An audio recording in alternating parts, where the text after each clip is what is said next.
The heart monitor screamed in sharp, broken beeps. On the hospital bed lay a powerful man, motionless, pale, slipping away. Doctors froze. Nurses held their breath. Death was already reaching for him. Then, from nowhere, a poor street vendor stepped forward. Her clothes were worn. Her hands were shaking. With tears in her eyes, she leaned down and pressed a soft kiss onto the unconscious man's forehead, whispering a desperate prayer no one else could hear. Suddenly, the monitor spiked. A gasp. A shout. Chaos erupted. Who was she? Why did her kiss change everything? Before we begin this story, tell us in the comments, where are you watching from and what time is it there right now? And if you believe in stories of kindness, destiny, and second chances, subscribe to the channel and stay with us. Amina Bello had learned very early in life that the world did not slow down for the poor. Every morning, before the sun fully rose over Lagos, she pushed her small wooden cart from the narrow alley where she lived onto the dusty roadside near Makoko Street Market. The cart was old, its wheels uneven, its paint long faded by heat and rain, but it was all she had. On it sat neatly arranged oranges, bananas, and small sachets of water, washed carefully, wiped clean, presented with dignity, even if no one noticed. She tied her headscarf tightly, adjusted the hem of her worn dress, and whispered a short prayer. "Let today be enough," she murmured. "Enough to eat, enough to survive, enough to get Mama Halima through another night." Mama Halima. Bello was not Amina's biological mother. Blood had never connected them. Hunger had. Loss had. Years ago, when Amina was barely 12, newly orphaned and sleeping behind market stalls, it was Mama Halima who found her curled up on cardboard, shaking from cold and fear. The old woman had said nothing, just handed her a piece of boiled yam and gestured for her to follow. From that day on, Amina belonged somewhere. Their home was a single room with cracked walls and a leaking roof, but it was filled with quiet care. Mama Halima sold boiled corn and plantain near the bus stop. Amina helped when she could, and when she grew older, she got her own cart. They survived day by day, never asking for more than they were given, never expecting kindness from strangers. Yet Amina gave kindness freely. She gave it when a barefoot child cried beside the road, handing him water she could barely afford. She gave it when an old man collapsed near her stall, fanning him with her scarf until help arrived. She gave it when customers tried to shortchange her, smiling anyway, refusing to argue. Mama Halima used to watch her with a mix of pride and worry. "This world," the old woman once said, her voice heavy with experience, "does not reward soft hearts." Amina had shrugged gently. "Maybe it should," she replied. That morning, the same morning fate had already marked, business was slow. Cars passed without stopping. Office workers hurried by, eyes fixed ahead. Amina stood quietly, wiping her fruit again and again, as if cleanliness might attract mercy. Around midday, a group of young men laughed loudly, nearby mocking vendors, calling them beggars with wheels. Amina pretended not to hear. She had learned that dignity sometimes meant silence. Then suddenly, everything changed. It began with a sound, a heavy thud that did not belong to the street's usual chaos. A man collapsed near the curb, his body hitting the ground hard enough to draw attention. People stopped. People stared. No one moved. The man was well dressed. too well dressed for this place. His shoes were polished. His watch glinted in the sun. Someone whispered, "He must be rich." That word rich froze the crowd instead of stirring it. In Lagos, wealth carried power. Power carried danger. Helping the wrong person could mean police trouble, court appearances, accusations no poor person could survive. "Leave him," someone muttered. "Don't touch him." Another warned, "He's not our problem." Amina felt her heart tighten. She watched the man's chest. It rose once, then stilled. Her body moved before her fear could stop it. She dropped her cloth, stepped forward, and knelt beside him. The pavement was hot beneath her knees, but she didn't feel it. She pressed two trembling fingers to his neck, just as Mama Halima had once shown her when a neighbor fell ill. Nothing. Her breath caught. "Please," she whispered, not to the crowd, but to God. Someone grabbed her arm. "Girl, are you mad?" a man hissed. "You want trouble?" Amina shook him off gently. "He's dying." That was all that mattered. She called out for help. No one answered. She shouted again. Still nothing. Cars slowed. Drivers watched, then drove on. Time was slipping. She could feel it. She tilted the man's head back just enough to open his airway. Her hands shook harder now. She had no training, no authority, only instinct and desperation. "Breathe," she whispered, tears forming in her eyes. "Please breathe." When nothing happened, fear crashed over her like a wave. Without thinking, without understanding the weight of what she was doing, Amina leaned down and pressed her lips against his forehead, then closer near his mouth, whispering a prayer from her childhood. It was not romantic. It was not planned. It was raw, human, and urgent. Moments later, sirens pierced the air. An ambulance screeched to a stop. Paramedics rushed in, pushing people aside, lifting the man onto a stretcher. Someone pulled Amina back roughly. "Did you touch him?" a security officer demanded. Amina nodded weakly. "I was trying to help." They looked at her clothes, her cart, her bare feet. Suspicion filled their eyes. She was pushed away, told to leave, warned not to follow. The ambulance doors slammed shut, and the vehicle sped off, taking the man, the chaos, and whatever destiny had just been set in motion. Amina stood there trembling. No one thanked her. No one asked her name. No one cared. She returned to her cart in silence, her hands shaking as she packed up unsold fruit. Her chest felt tight, like she had left a piece of herself on the pavement. That evening, she told Mama Halima everything. The old woman listened without interruption, her face unreadable. When Amina finished, Mama Halima reached for her hand. "You did what your heart told you," she said softly. "That is never a mistake." "But what if I cause trouble?" Amina asked, her voice small. "What if he dies, Mama?" Halima squeezed her fingers. Then he would have died knowing someone tried.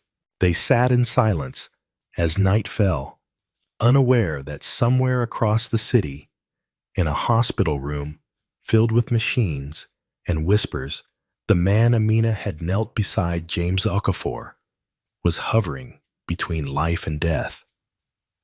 And that a single, forgotten act of compassion had already begun to change everything.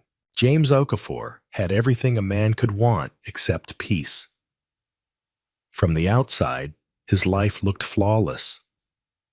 At 38, He was one of the youngest billionaires in West Africa, the face behind Okafor, Integrated Holdings, a massive empire that controlled logistics routes, construction projects, and port operations across several African countries.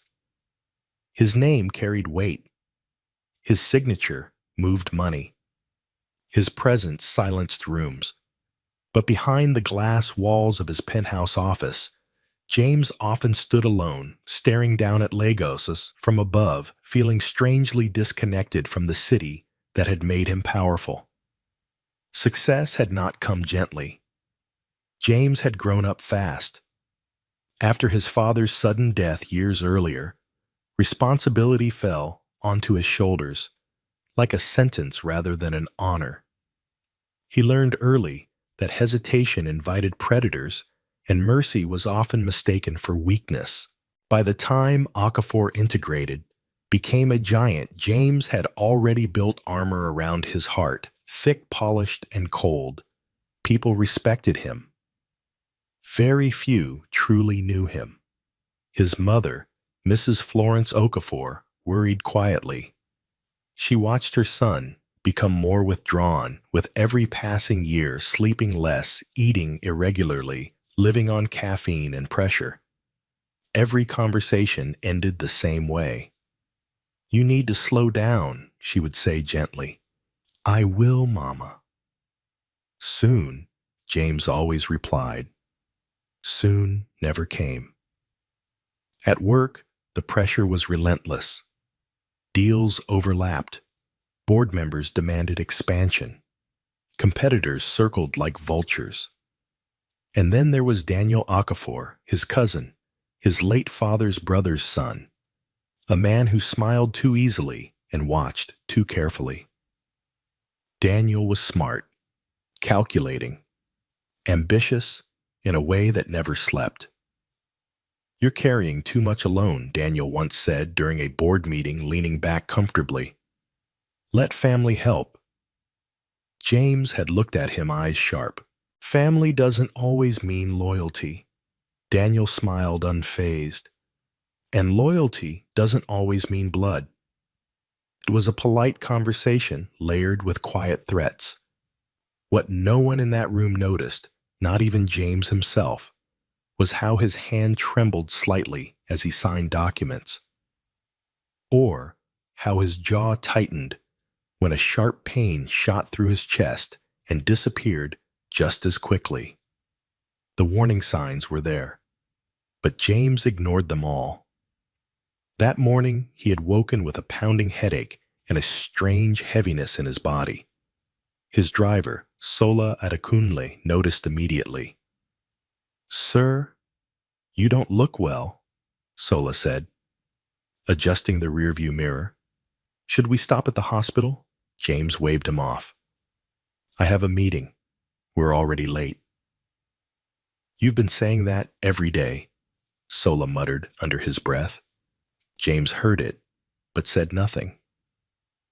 By late morning, James's vision blurred during a presentation.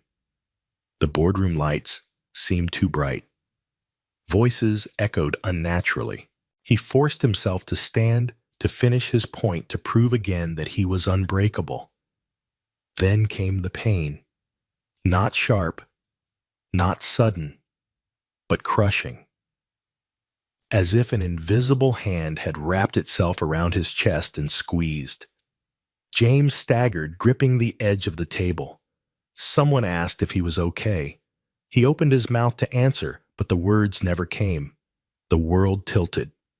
The next thing he knew, darkness swallowed him whole. When James Okafor collapsed on the street hours later, his body had already been pushed beyond its limits. Stress exhaustion, an undiagnosed cardiac condition, it all converged at once, merciless and final. At Hope General Hospital, doctors worked quickly but cautiously. "He's unstable," Dr. Samuel Adebayo said, scanning the monitor. "Very unstable." They inserted tubes, administered medication, monitored vitals, but something was wrong. The heart was responding unpredictably. The brain showed signs of oxygen deprivation. Any family, a nurse asked.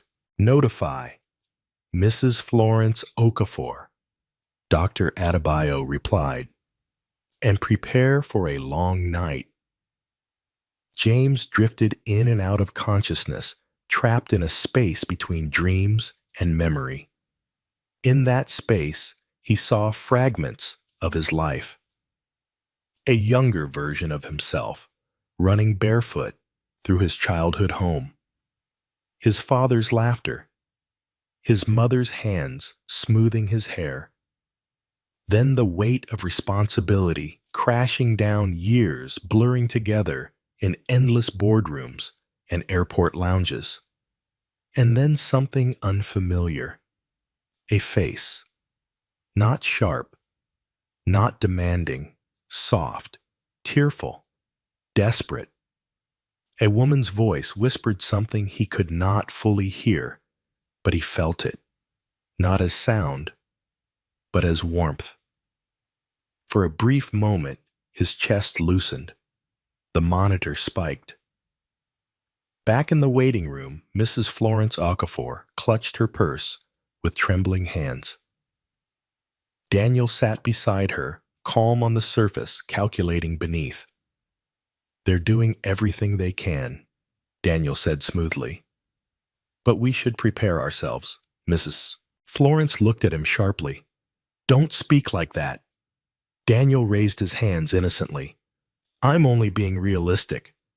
What he didn't say was that he had already called lawyers, already reviewed clauses, already imagined a future where James never woke up and Okafor Integrated needed new leadership. Meanwhile, in a different part of Lagos, Amina Bello lay awake on a thin mattress, staring at the ceiling. Her body was exhausted, but her mind refused to rest. Every time she closed her eyes, she saw the man's face, pale, still vulnerable.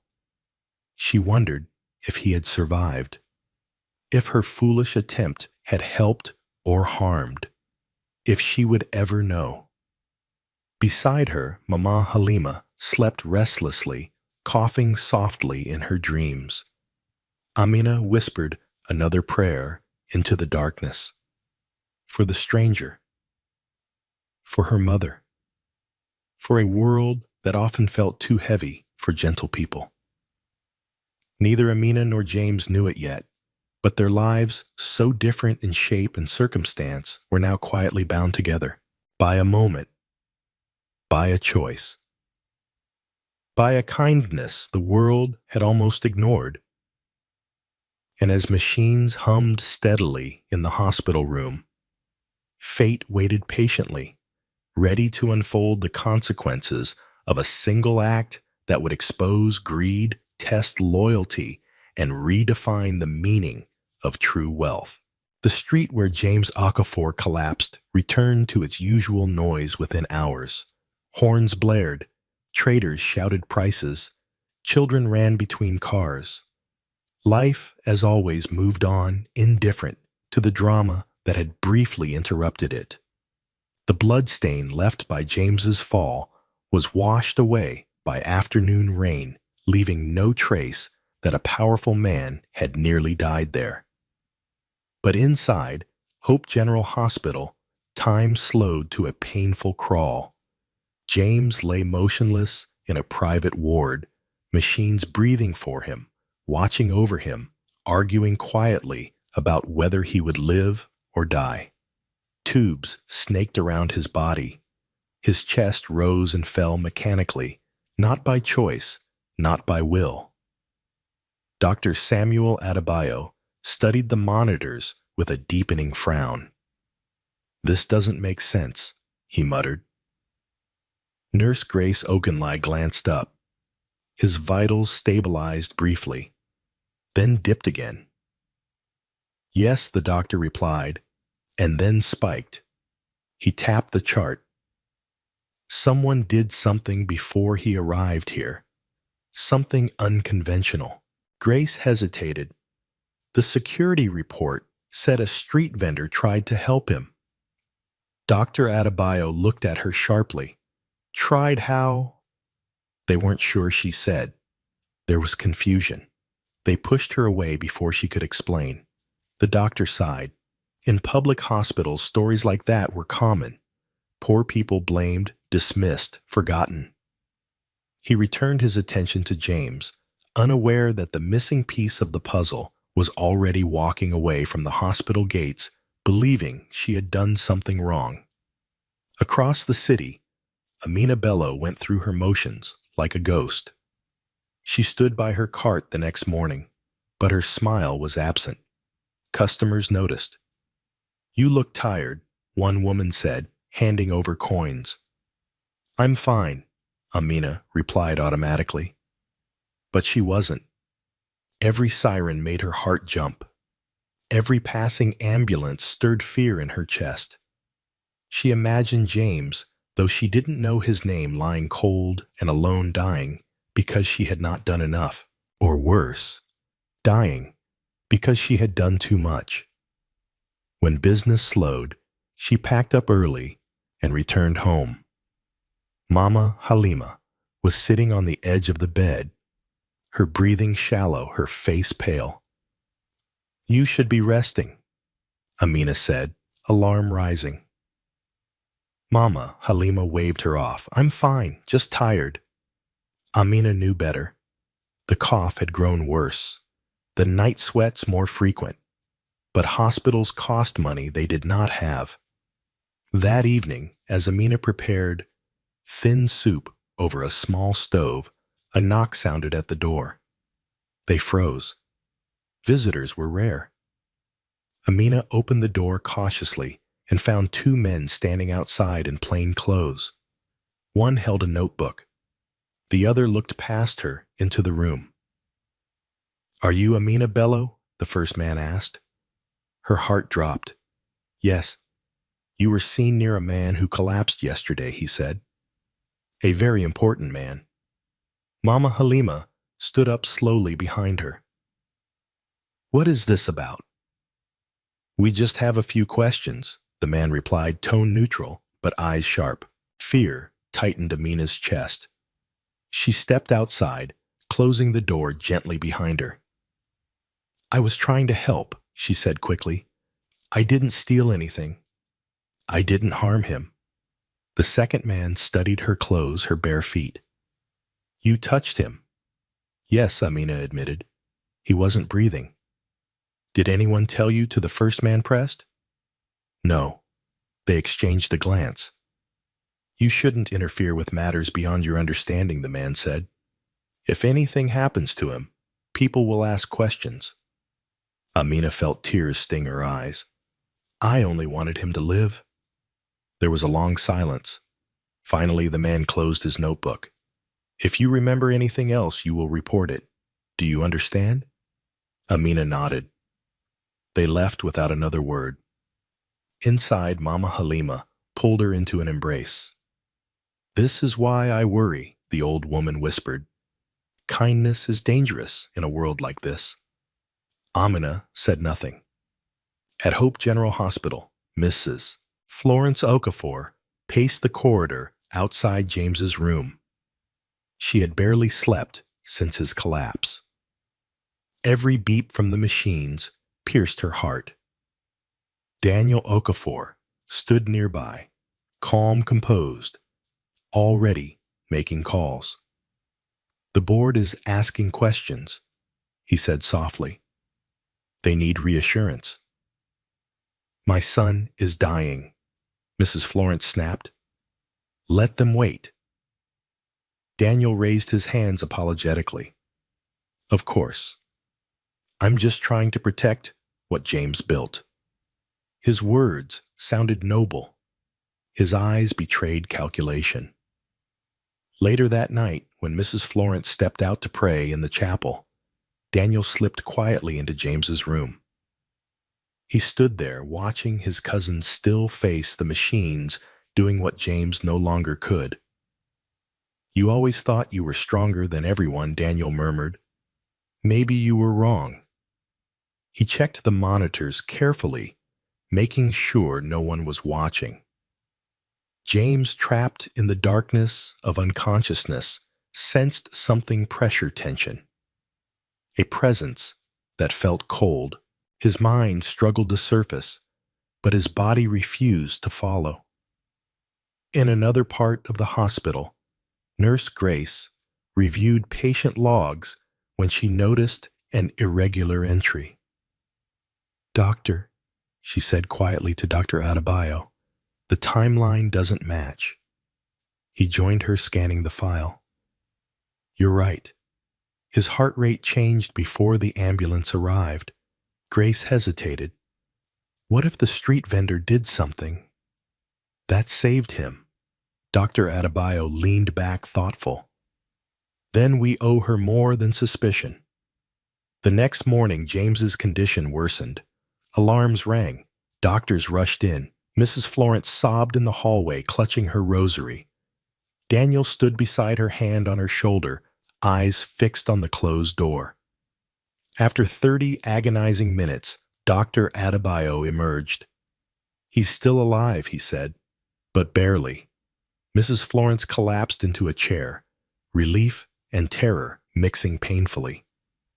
"What can we do?" she asked. The doctor hesitated. "There may be someone who can help us understand what happened before he arrived." Daniel's eyes narrowed slightly. "What do you mean?" Dr. Adebayo met his gaze steadily.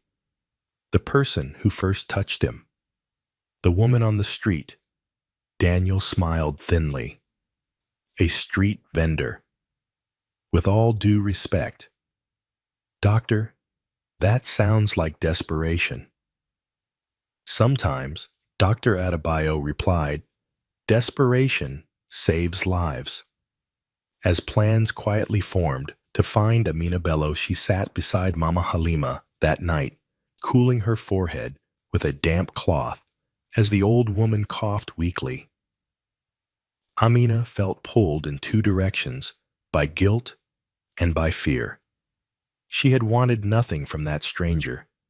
No reward, no recognition. Yet somehow, by trying to save one life, she had placed her own in quiet danger. And somewhere between the hum of hospital machines and the fragile breathing of an old woman in a cracked room, fate tightened its grip, preparing the next turn in a story neither of them could escape. By the fifth day, Hope General Hospital felt less like a place of healing and more like a battlefield. Doctors whispered in corners. Nurses walked faster, their faces tight with concern. Every update about James Okafor carried the same words: critical, unstable, uncertain. Machines continued to breathe for him, to count his heartbeats, to delay a fate no one could fully control. Dr. Samuel Adebayo stood at the foot of James's bed, arms crossed, eyes locked on the monitors. "He should not still be alive," he said quietly. Nurse Grace Ogunlai looked up from the chart. "But he is." "Yes," the doctor replied. "And that means something happened before he got here. Something we don't understand." Grace hesitated, then spoke carefully. "The security officers mentioned a young woman. Poor. Street vendor." Dr. Adebayo nodded. "Find her." Amina Bello did not sleep that night. Mama Halima's condition had worsened. Her breathing rattled painfully, each cough sounding deeper, heavier, as though her chest were filled with stones. Amina stayed awake, wiping sweat from her forehead, whispering prayers she had memorized as a child. "Please," she murmured, "not her, not now." Just before dawn, Mama Halima opened her eyes. "You're shaking," the old woman said softly. Amina forced a smile. "I'm fine." Mama Halima studied her face. "That man, the one you tried to save, he's still on your mind." Amina looked away. I don't know why. I just feel pulled. Mama Halima reached for her hand, her grip weak but steady. Some lives touch others for a reason, even if we don't understand it. Amina swallowed hard. I'm afraid. Mama Halima nodded. So am I. Later that morning, as Amina stood by her cart selling fruit, she could barely focus on a black car pulled up beside the road. It was clean, quiet, out of place. A man stepped out, tall, neatly dressed, eyes alert. Amina Bello, he asked.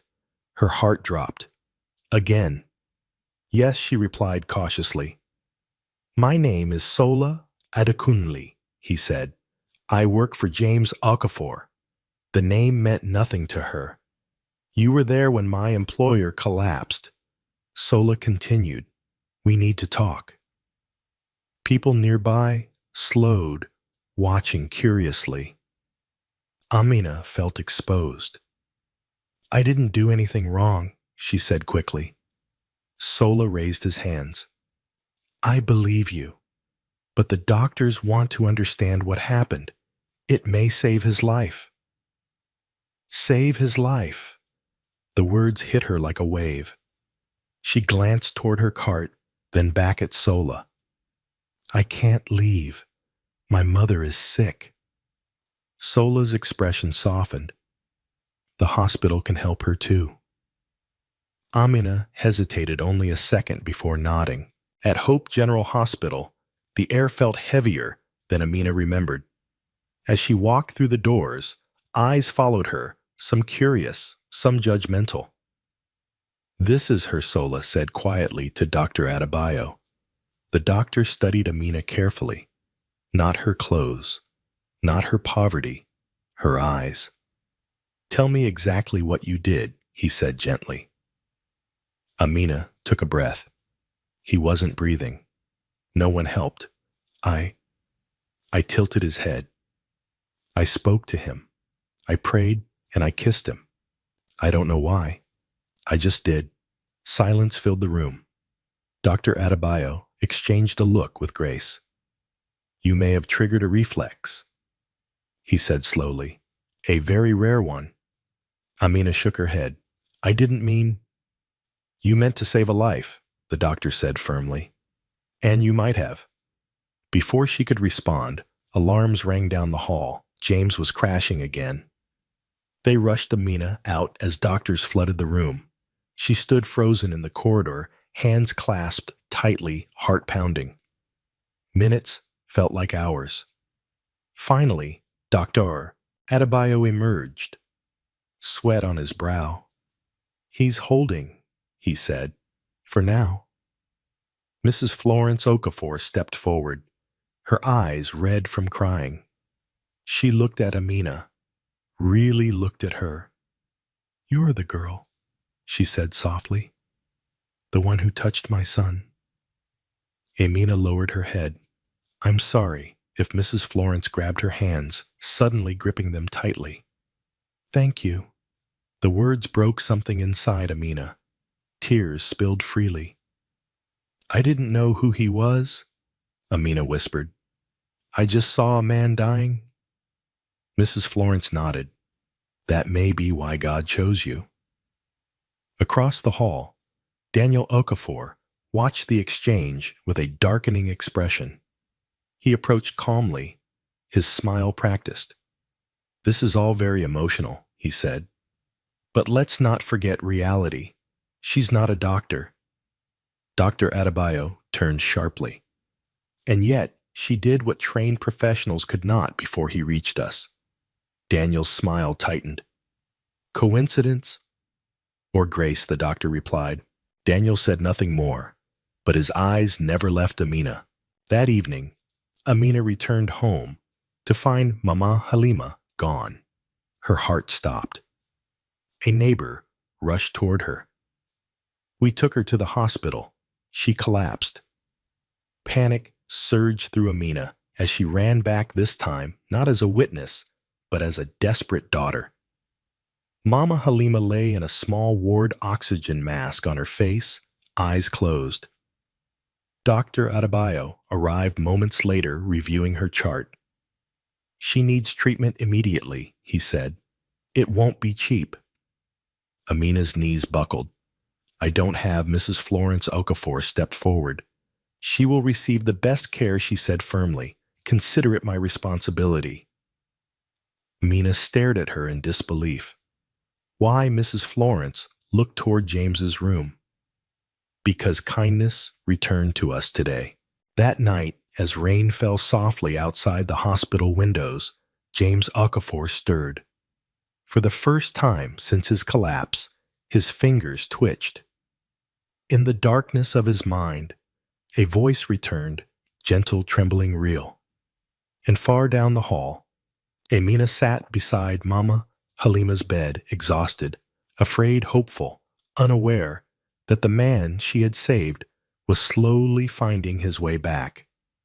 Not just to life, but to her. Morning came quietly to Hope General Hospital, but peace did not come with it. The rain from the night before still clung to the windows, streaking the glass like unspoken fears.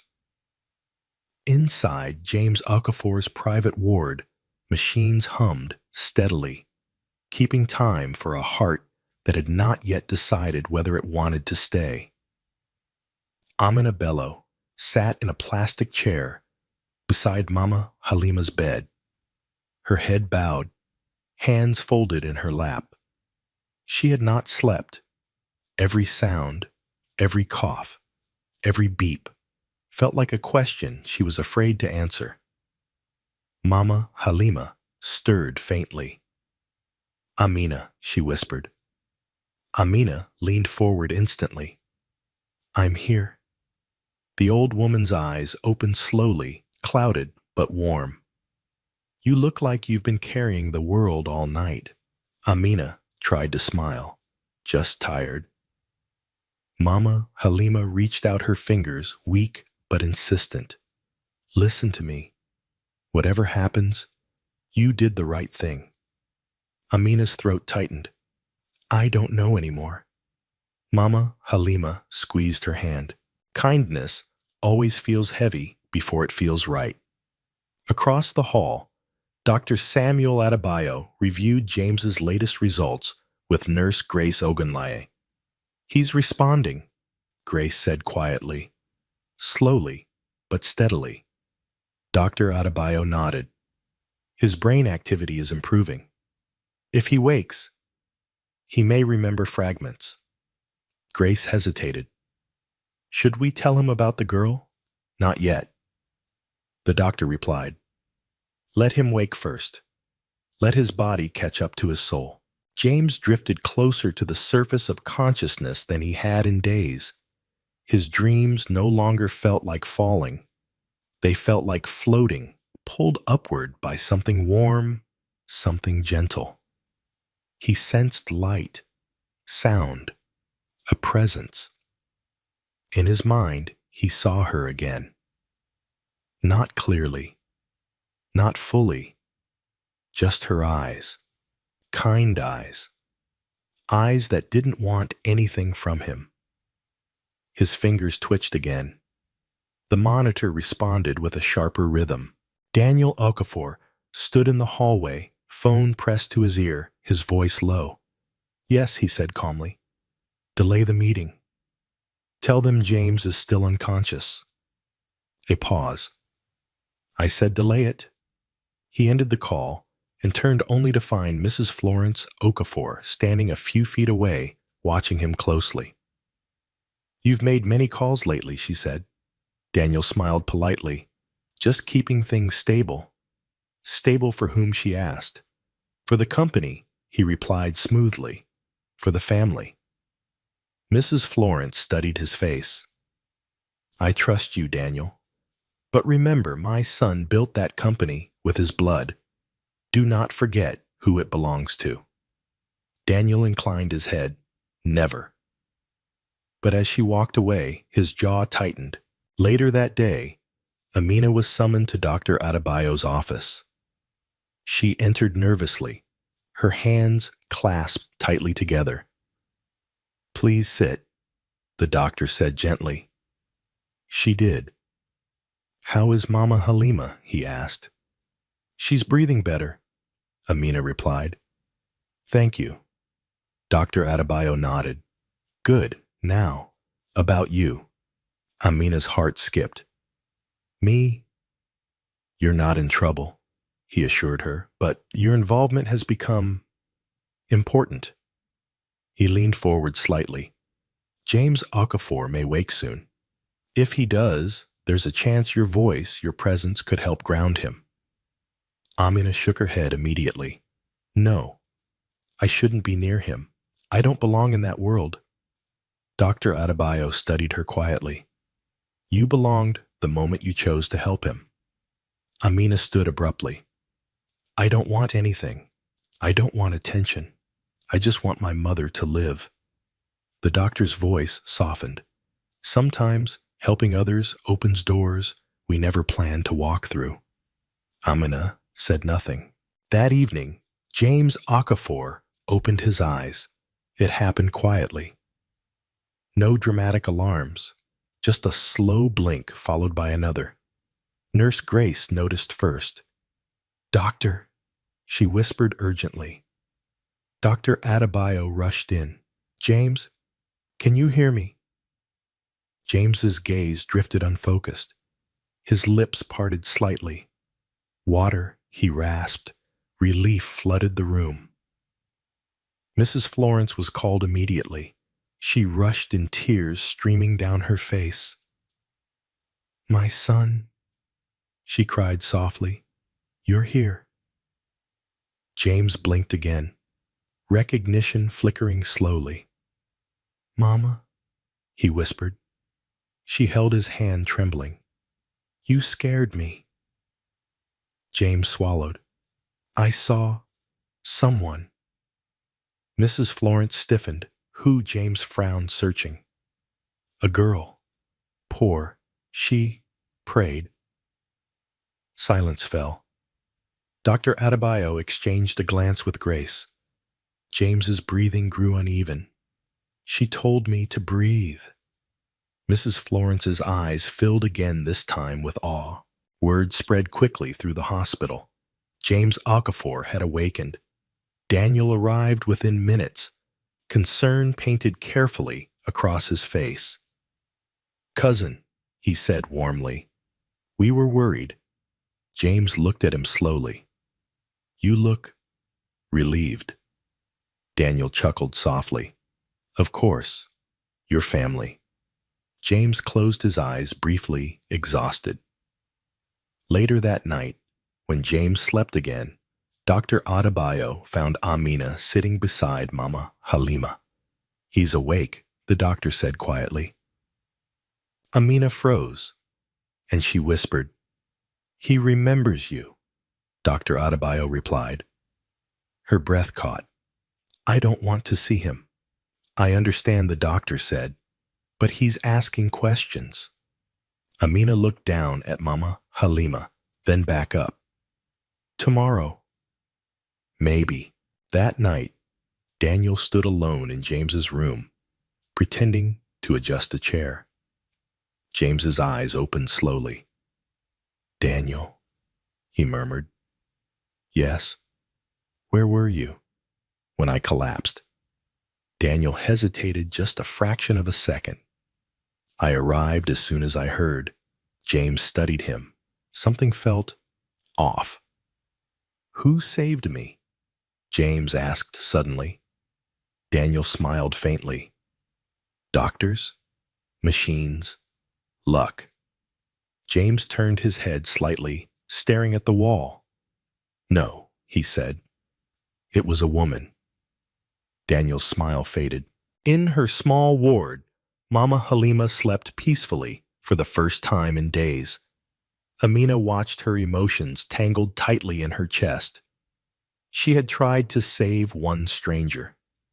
Now, she stood at the edge of a life far bigger than her own.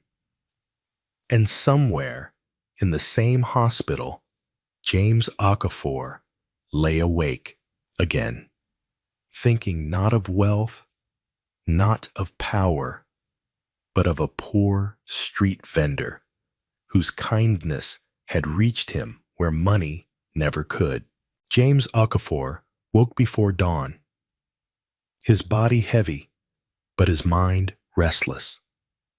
The hospital room was quiet, except for the soft hum of machines and the distant footsteps of nurses changing shifts. Pale morning light crept through the curtains, touching the edges of the room like a careful visitor. James stared at the ceiling, replaying fragments of memory that refused to settle. A voice, a prayer, a warmth he could not explain. It bothered him more than the pain in his chest. He had survived impossible things before: hostile takeovers, political pressure, betrayals dressed as loyalty, but this felt different. This was not survival by strategy. This was survival by mercy. He pressed the call button. Nurse Grace Unknowingly entered moments later. "Good morning, Mr. Okafor. Please," James said hoarsely. "Call me James." Grace smiled gently. "How are you feeling?" "Confused," he admitted, "and grateful." She adjusted his drip, checking his vitals. "The doctor will be happy to hear that." James hesitated. "There was a woman." Grace paused. "Yes. She was poor," he said slowly, choosing his words carefully. "She didn't look at me like everyone else does." Grace met his eyes. "Her name is Amina Bello." The name landed softly but firmly. "Amina," James repeated. "She didn't know who you were." Grace continued. "She thought you were just a man who needed help." James closed his eyes. Down the corridor, Daniel Okafor stood near a window phone, pressed to his ear. "No," he said quietly. "He's awake." "Yes, but weak." A pause. "I'll handle it." He ended the call and exhaled sharply. The situation was slipping faster than he had expected. James' waking had changed everything. The board would no longer be patient. Lawyers would hesitate. Power would drift back where it belonged. Unless Daniel acted carefully. He walked toward James's room, but stopped when he saw Dr. Samuel Adebayo and Mrs. Florence Okafor exiting. "How is he?" Daniel asked smoothly. "Stronger than we expected," Dr. Adebayo replied. Mrs. Florence nodded. "He's asking questions." Daniel smiled politely. "That's good news." But his eyes hardened when Dr. Adebayo added, "About the woman who saved him." Daniel's jaw tightened. Amina Bello spent the morning in quiet conflict. Mama Halima was improving slowly but clearly. Her breathing was steadier. Her eyes opened more often. The doctor said it was the best sign they could hope for. "You see," Mama Halima said weakly, "God is not finished with us." Amina smiled, but her thoughts were elsewhere. The nurse had told her James Okafor was awake, that he remembered her. The idea filled her with dread rather than excitement. She sat on the edge of the bed, hands clasped tightly, replaying Dr. Adebayo's words from the night before. "Your presence could help him." "I don't belong there," she whispered to herself. Mama Halima watched her carefully. "You're afraid." "Yes," Amina admitted. "What if he thinks I wanted something? What if they think I planned it, Mama?" Halima reached for her hand. "You saved a life. Anyone who twists that truth reveals their own heart, not yours." A knock sounded at the door. Dr. Adebayo entered, followed by Nurse Grace. "He's asking to see you," the doctor said gently. Amina's breath caught. Now Grace nodded. "Only for a moment, if you're willing." Amina looked at Mama Halima. "Go," the old woman whispered. "I'll be here." James Okafor felt his heart race as footsteps approached. The door opened slowly. Amina stepped inside. She looked smaller than he remembered, frailer, almost swallowed by the hospital room. Her dress was simple, her headscarf neatly tied. Her eyes carried a mixture of fear and resolve. For a moment, neither of them spoke. Then, James broke the silence. "It was you," he said softly. Amina nodded once. "Yes." "You saved my life." She shook her head immediately. "I only tried. God did the rest." James studied her, searching for pretense, calculation, expectation. There was none.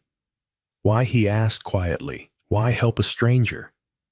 Amina swallowed. Because he was dying. The simplicity of the answer struck him harder than any speech ever had. James looked away, emotion tightening his throat. People usually see me before they see a human being. Amina shifted uncomfortably. "I didn't know who you were?" He smiled faintly. "That's what makes it matter." They sat in silence, the air between them fragile but honest. "I don't want money," Amina said suddenly, panic edging her voice. "I didn't come for anything." James raised his hand slightly. "I know." He met her eyes. "And that's exactly why I needed to see you." Outside the room, Daniel watched through the glass, his expression darkening. This was dangerous. James was forming an attachment, not romantic, but moral. That was worse. A conscience made men unpredictable. Daniel turned and walked away, already planning his next move. After the meeting, Amina returned to Mama Halima's ward, her heart pounding. "How was it?" Mama Halima asked. Amina exhaled slowly. "He's kind, different from what I imagined."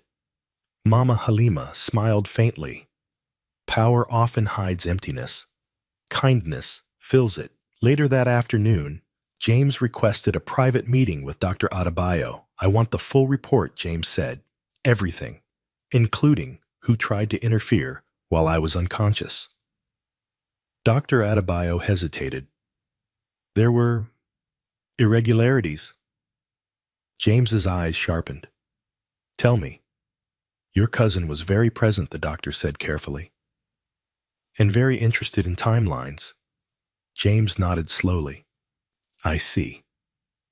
As evening fell, James lay awake again, but this time his thoughts were clearer. He thought of boardrooms and battles waiting for him outside those walls, of people who smiled with knives hidden behind their backs.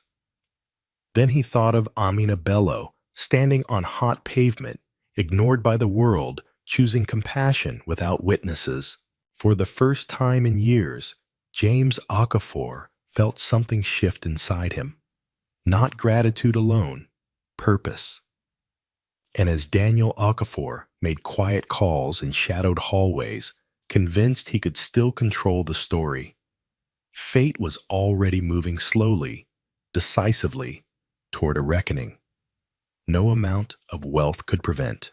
By the 8th day, the hospital no longer felt like a refuge. It felt like a chessboard. James Okafor sensed it the moment he asked for his laptop. The room changed. Nurses exchanged looks. His mother hesitated. And when Daniel Okafor walked in, later that afternoon, with his familiar calm smile, James knew something had been happening while he lay silent. "You shouldn't rush back into work," Daniel said gently, pulling a chair closer to the bed. "The board understands. Everyone does." James studied his cousin carefully. "Everyone." Daniel nodded. "They're worried about you. About continuity. Continuity of what James asked." Daniel chuckled lightly. "The company, leadership, stability." James didn't respond immediately. He picked up his phone instead and scrolled through unread messages, dozens of them. Board members, partners, lawyers, all carefully worded, all circling the same question. How long will James be unavailable? He locked the screen and looked back at Daniel. What decisions were made while I was unconscious? James asked.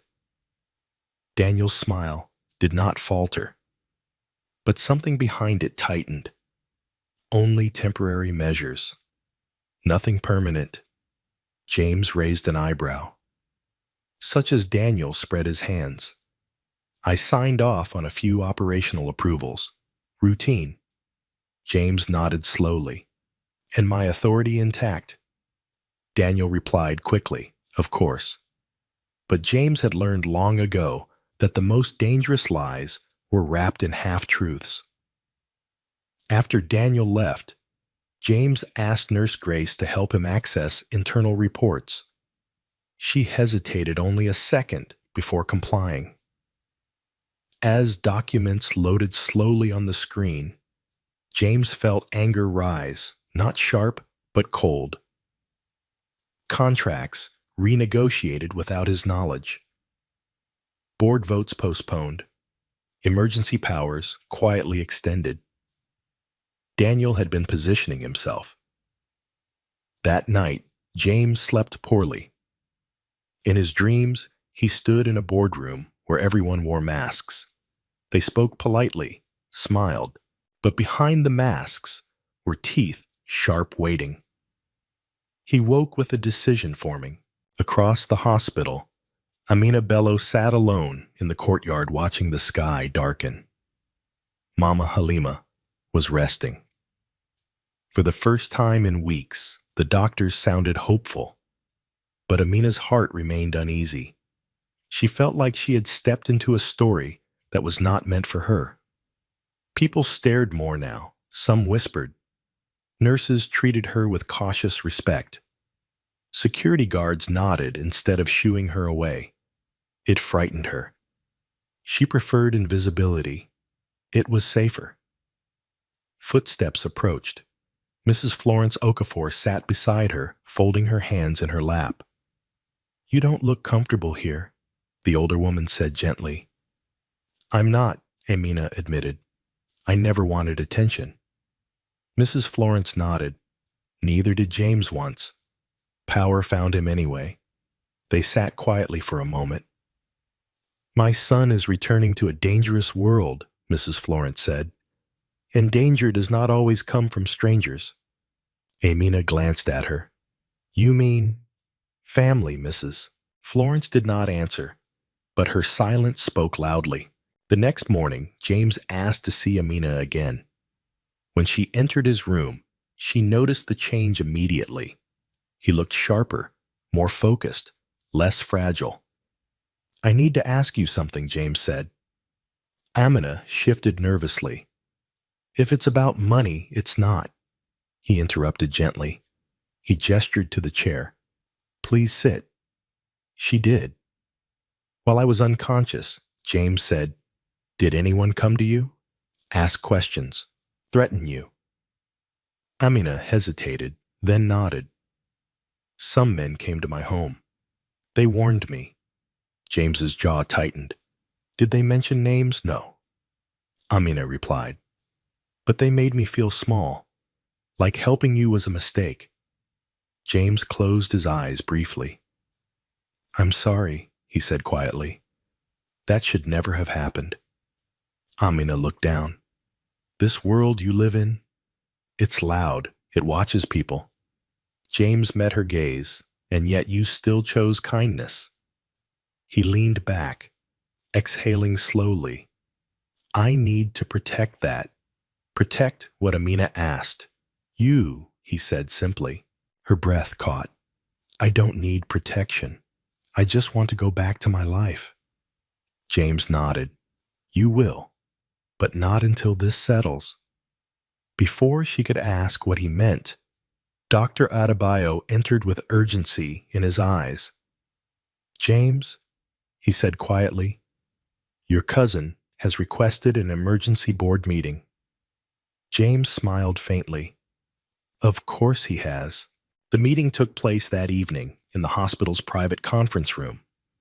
James insisted on attending. Daniel looked surprised when James walked in under his own strength, supported only lightly by Sola Adekunle. James Daniel said, rising quickly, "You should be resting." "I have rested enough," James replied calmly. Board members shifted uncomfortably. This was not how they had imagined this meeting. James took his seat. "Let's begin," he said. Daniel cleared his throat. As acting head during James's incapacity, acting James interrupted. "Appointed by whom?" Daniel hesitated. The board agreed. James slid a document across the table. "My authority was never legally transferred." Silence fell. James continued, voice steady. "Any decisions made beyond emergency maintenance are null." A murmur spread through the room. Daniel's expression hardened. "You're not thinking clearly." James met his gaze without blinking. "I've never been clearer." He turned to the board. "I was saved by someone who had nothing to gain. That reminded me of something I forgot." The room stilled. "Power," James said, "is not ownership. It is responsibility." Daniel scoffed quietly. "This is sentimental nonsense." James stood slowly. "No, this is a reckoning." He looked directly at Daniel. "I want a full audit, immediately." Daniel rose as well. "You can't." "I can," James said firmly, "and I will." That night, Daniel made several frantic calls, but doors were already closing. Evidence had a way of surfacing when truth was invited in. In her ward, Mama Halima awoke to find Amina crying softly. "What is it?" she asked. "I don't know where this path leads," Amina whispered. "I only know I didn't choose it." Mama Halima reached for her hand. "Sometimes child paths choose us." Amina wiped her tears. Outside the hospital, lights glowed against the dark city. James Okafor lay awake again, not from fear this time, but resolve. He had survived because someone without power chose compassion. Now, it was his turn to decide what kind of man would walk out of that hospital. And as forces gathered, greed on one side, integrity on the other, the story moved closer to a turning point that would change more than one life. The morning after the board meeting arrived with a strange stillness, as if the city itself were holding its breath. Inside Hope General Hospital, rumors moved faster than nurses on a busy shift. Word had spread that James Okafor had confronted the board from his hospital bed. Some said it was reckless. Others whispered that it was overdue. Either way, the balance of power had begun to tilt, and everyone could feel it. Amina Bello felt that shift too, though she did not fully understand it. She woke early beside Mama Halima's bed, listening to the slow, steady rhythm of her breathing. The doctor's words from the night before echoed in her mind. "She's improving, but recovery will take time." Time meant money, medication, tests, follow-up care. Things Amina did not have. When Mama Halima opened her eyes, she smiled faintly. "You didn't sleep." Amina shook her head. "I'm fine." The old woman studied her. "You've been saying that a lot." Amina looked away. "When you're strong enough, we'll go home." "Mama." Halima squeezed her hand. "Home is wherever you are." The words warmed Amina's chest, and tightened it with fear. Later that morning, Amina stepped outside to get some air. The hospital courtyard was quiet, shaded by a few struggling trees. She sat on a bench, letting the sun touch her face, trying to remember a life that felt simple. She missed her cart. She missed being invisible. Footsteps approached. Sola Adekunle stopped a respectful distance away. Miss Amina. She looked up. Yes, I wanted to check on you, he said. And your mother? She's better, Amina replied. Thank you. Sola hesitated. There's something else. Her heart sank. What is it? Mr. Okafor has ordered a review, Sola said carefully. Of everything. Security logs, phone records, financial decisions. Amina nodded slowly. That's his world. Yes, Sola agreed, but it touches yours now. She stood abruptly. I don't want trouble. Sola met her eyes. Neither does he. That's why he's doing this. Across the hospital, Daniel Okafor sat alone in his car, jaw-clenched fingers drumming against the steering wheel. The audit had begun faster than he expected. Emails unanswered. Calls returned hours late. Allies suddenly cautious. Men who had once laughed easily with him now spoke in careful tones. James was not just awake. James was alert. Daniel stared at the hospital entrance, anger simmering beneath the surface. A street vendor, he thought bitterly. That's what changed everything. He reached for his phone. Find out everything about Amina Bello, he said quietly when the line connected. Where she lives, who she knows, what she owes. A pause. Yes, Daniel continued, discreetly. He ended the call, eyes cold. That afternoon, James Okafor requested to see Dr. Adebayo again. I want to be discharged as soon as it's safe, James said firmly. The doctor raised an eyebrow. You're not fully recovered. I'm aware, James replied. But I need to move. Dr. Adebayo studied him. This isn't just about business, is it? James shook his head. It's about truth. The doctor nodded slowly. Give me 2 days. Amina returned to Mama Halima's room to find her sitting upright, looking usually serious. We need to talk, Mama Halima said. Amina sat down immediately. What's wrong? The old woman took a breath. This man you saved, he is changing your life. Amina frowned. I didn't ask for that. I know, Mama Halima said gently. But the world doesn't always ask before it shifts. Amina's voice trembled. I don't want favors. I don't want to be owned by gratitude. Mama Halima smiled sadly. Then don't accept favors, accept opportunities. Amina shook her head. What if they think I planned this? What if people say I used him? Mama Halima reached out, touching her cheek. People will always talk. The truth does not depend on their mouths. Amina swallowed hard. That evening, as the sun dipped low, a nurse approached Amina.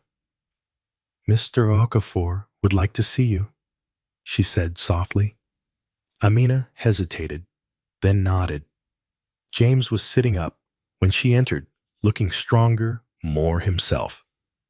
Papers lay neatly arranged on the bedside table. I won't keep you long, he said. Amina remained standing. I should go back to my mother. I know, James replied. That's why I'll be direct. He took a breath. I'm leaving the hospital soon. When I do the attention around, you may increase before it fades. Amina's eyes narrowed. What does that mean? It means some people may try to use you, James said calmly. Or scare you. Her chest tightened. Like before. James nodded. I won't allow that. Amina crossed her arms defensively. I don't need your protection. James met her gaze steadily. I'm not offering protection. I'm offering choice. He slid a document across the table, but did not push it toward her. There's a community health fund, he said. Independent. Transparent. I want your mother's treatment covered without obligation. No contracts. No strings. Amina stared. They were paper cheaper than at him. Why? Because kindness should not be punished, James said simply. Tears welled in her eyes, but she did not let them fall. I'll think about it, she said quietly. James nodded. That's all I ask. That night, Amina walked the hospital corridors torn. She thought of her cart, her neighbors, the life she understood. She thought of Mama Halima's frail body of fear waking her every night. She also thought of Daniel Okafor's cold eyes. When she returned to Mama Halima's bedside, she found the old woman awake. I know that look, Mama Halima said softly. Amina sat down, burying her face in her hands. I'm standing between two worlds. Mama Halima smiled faintly. Then stand tall. Outside the hospital, Daniel Okafor's investigation delivered results. Amina Bello, orphaned, poor, no assets, no protection. Perfect, Daniel thought grimly. He made one more call. Tomorrow, he said, I want a conversation. As night settled over Lagos, two lives moved toward another collision. One, driven by fear of losing power. The other, guided by a desperate need to protect dignity. And in the quiet space between hospital walls and darkened streets, the consequences of one unselfish act continued to unfold, testing loyalty, exposing greed, and forcing a poor street vendor to decide how much of her future she was willing to risk for the truth. The knock came just after sunrise. Amina Bello froze where she stood, a folded blanket in her hands. Mama Halima was still asleep, her breathing soft and even. The early light painted the hospital ward in pale gold, a fragile calm Amina did not want to break. The knock came again, firmer this time. She stepped outside and closed the door gently behind her. Daniel Okafor stood in the hallway, dressed impeccably, his posture relaxed, his smile practiced. 2 steps behind him hovered a man Amina did not recognize, tall, silent eyes scanning everything. Good morning, Daniel said warmly. You must be Amina. Her heart pounded. Yes, I'm James's cousin, he continued, as if that explained everything. May we talk? Amina hesitated, then nodded, briefly. Daniel gestured toward a quiet corner of the corridor. As they walked, Amina felt the weight of his presence, calculated, controlled, nothing like James's steady openness. I'll be direct, Daniel said, folding his arms loosely. James is vulnerable right now. Emotions are high. People are confused. Amina said nothing. You, Daniel continued, have become symbolic. She frowned. I didn't ask for that. Of course not, Daniel replied smoothly. But symbols attract attention. Attention attracts danger. Amina's chest tightened. What are you saying? Daniel leaned closer, lowering his voice. It would be best for everyone if you stepped back. Disappeared quietly. Returned to your life. That's exactly what I want, Amina replied. Daniel smiled. Good. Then we agree. He reached into his jacket and pulled out an envelope, holding it out casually. This will help with your mother's treatment. And more. Amina stared at the envelope without touching it. I didn't ask you for money. No, Daniel said. But you need it. Amina lifted her chin. I won't take it. Daniel's smile thinned. Pride is admirable, but dangerous. Her voice trembled with controlled anger. Is this a threat? Daniel straightened. A warning. People like us survive by understanding how the world works. And people like me, Amina asked quietly. Daniel's eyes flickered. People like you survive by staying invisible. Amina stepped back. I won't be bought. Daniel studied her for a long moment, then tucked the envelope away. Think carefully, he said. The world is not kind to those who stand in the wrong place. He turned and walked away, his shadow stretching long across the floor. Amina stood there shaking. James Okafor sensed something was wrong the moment he saw Amina later that morning. She stood stiffly beside his bed, hands clasped too tightly, eyes guarded. You're upset, he said gently. Amina forced a smile. I'm fine. James didn't believe her. Did someone speak to you?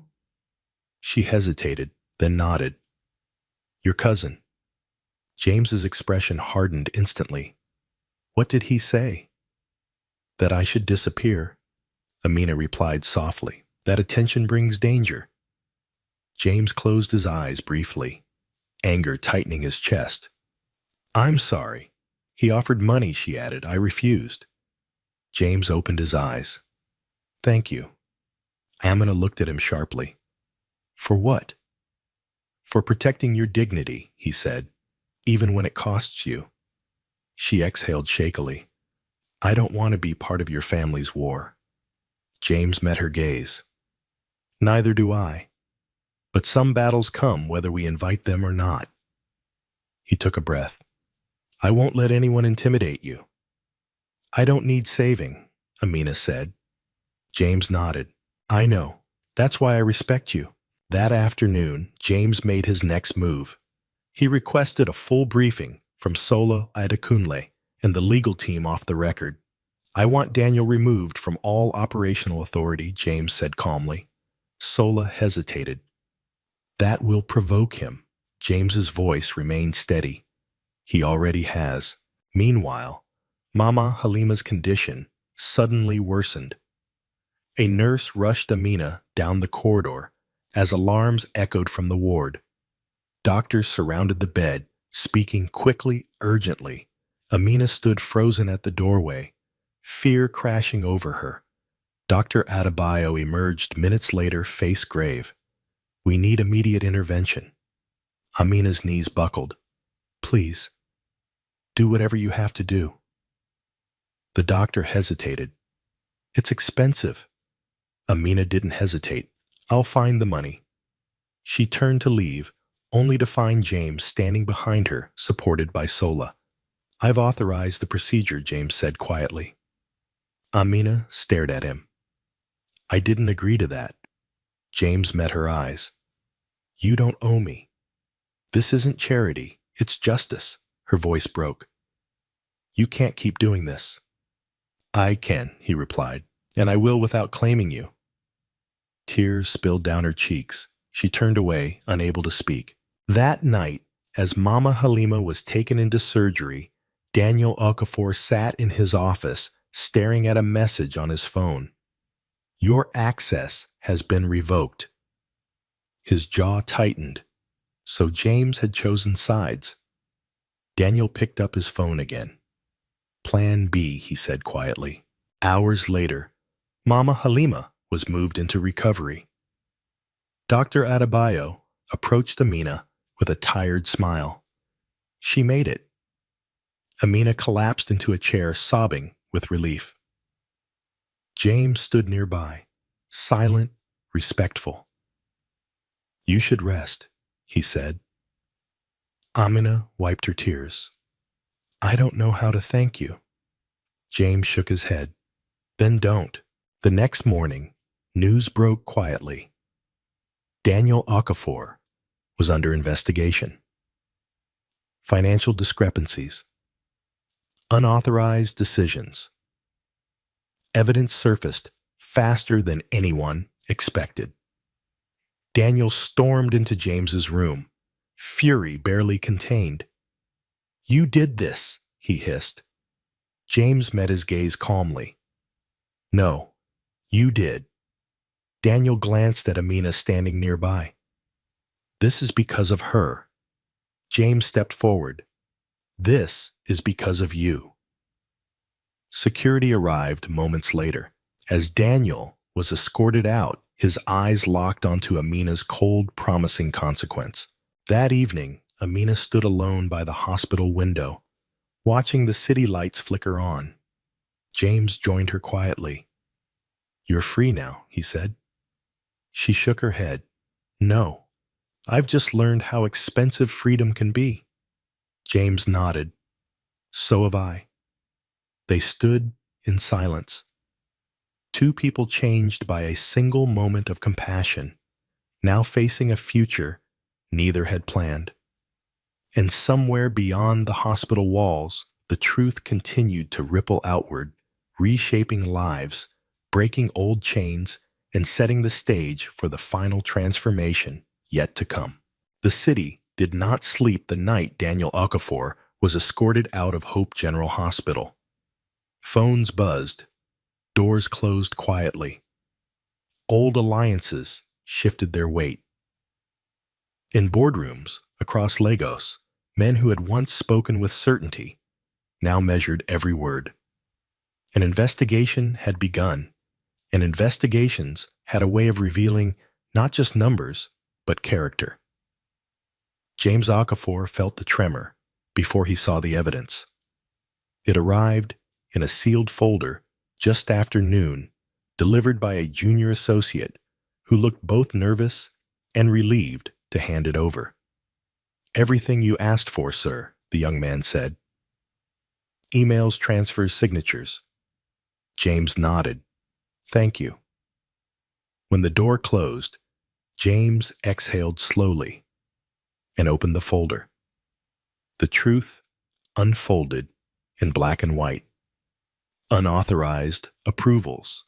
Funds rerouted through shell accounts. Emergency powers stretched far beyond their limits. Daniel had not simply prepared for James's absence, he had capitalized on it. James leaned back, closing his eyes. The betrayal hurt, but not in the way he expected. He wasn't surprised. He was disappointed.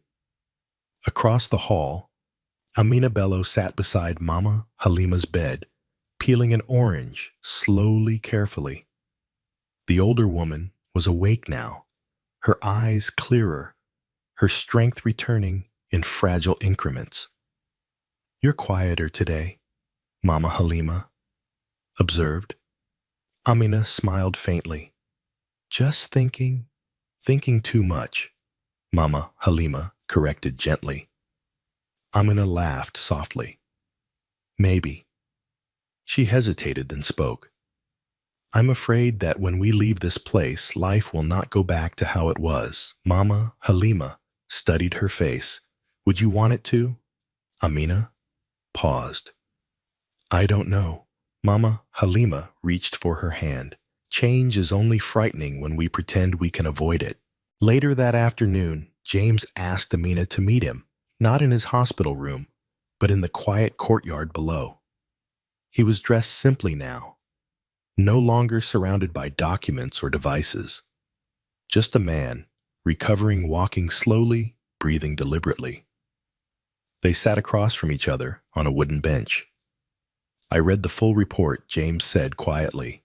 Amina nodded. And I learned how close I came to losing everything I built," he replied. "Not to competition, but to entitlement." Amina frowned.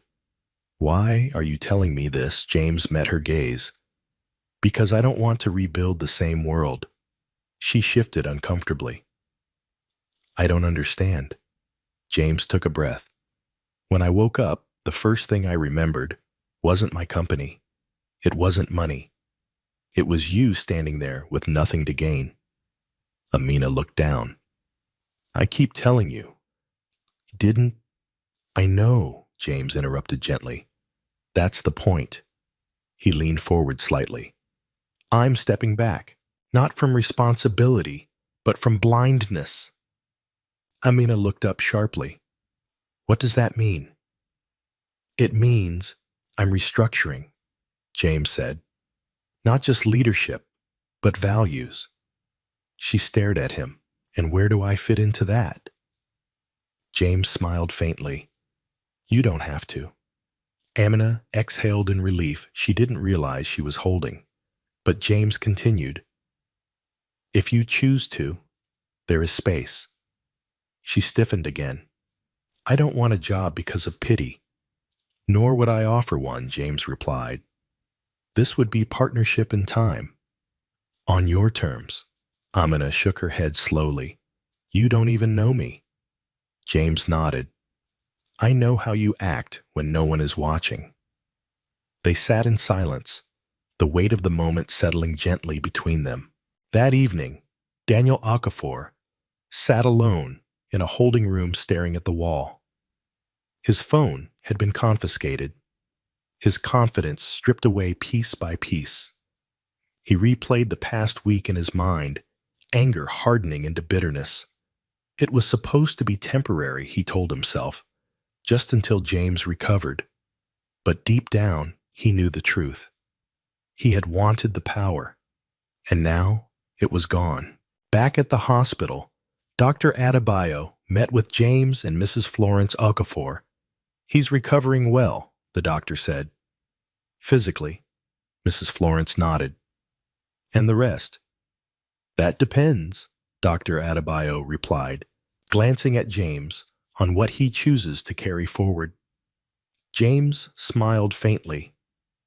I've been carrying the wrong things. 2 days later, Amina packed their few belongings. Mama Halima was cleared to leave with follow-up care, arranged quietly, respectfully. No reporters, no cameras, no spectacle. As they walked out of the hospital together, Amina felt the sun on her face and inhaled deeply. Freedom. James stood nearby, leaning lightly on a cane sola at his side. This is where we part, Amina said. For now, James replied. She hesitated. Thank you. For my mother. James inclined his head. For saving my life. They exchanged a look, unspoken understanding, unclaimed emotion. As Amina and Mama Halima walked away, James watched until they disappeared into the crowd. Sola glanced at him. Do you think she'll come back? James smiled softly. I hope she chooses herself first. Weeks passed. The investigation concluded quietly. Daniel Okafor was removed permanently, his name erased from leadership circles he once dominated. Some sympathized. Most moved on. James returned to work, but differently. He shortened meetings, asked harder questions, listened longer. And then one afternoon, a small envelope appeared on his desk. No return address.